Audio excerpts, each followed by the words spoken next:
这里有一个需要单独跟大家强调的问题，就是工程化并不等于某一个具体的工具。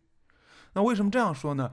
因为在现阶段有部分的工具它过于强大。你比如说像 Webpack， 那就导致了很多新手就误认为工程化就是指 Webpack， 你只要用了 Webpack 就代表有了工程化。其实不是这样的，工具并不是工程化的核心，工程化的核心应该是对项目整体的一种规划或者架构，而工具呢，在这个过程当中只是用来去帮我们落地去实现这种规划或架构的一种手段。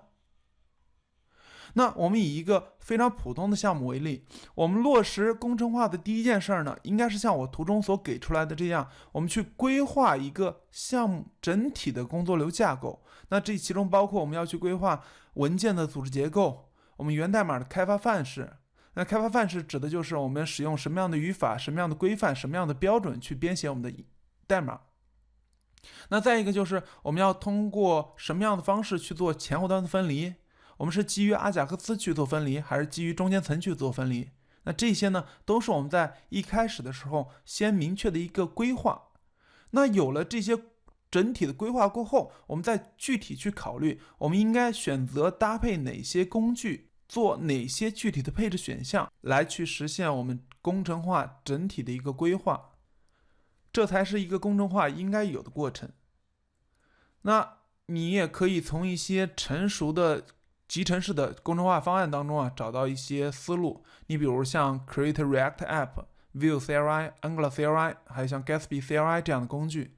那很多人说这些工具实际上就是官方给出的脚手架，其实不是这样的。不同于我们之前提到的工具这里我们列出来的工具呢，它其实应该属于特定类型的项目官方给出的集成式工程化方案。那为什么这样说呢？我们就拿 Vue CLI 来跟大家举例子。你 Vue CLI 它不仅仅帮我们创建了项目，它更多的是约定了我们 Vue 的项目应该是一个什么样的结构，对吧？它有什么 public 目录，有 src 目录，有一些特定的文件。那这是 Vue CLI 提供的一个约定。那除了这个约定之外呢，它还给你提供了一些工具，让你可以有热更新的开发服务，还有自动的去编译 Vue 单文件组件，以及一些其他的模块文件。除此之外呢，还可以去做一些代码风格的校验，也就是我们说的 lint。那这些呢，实际上都是集成在 Vue CLI 内部的一些 service 当中的。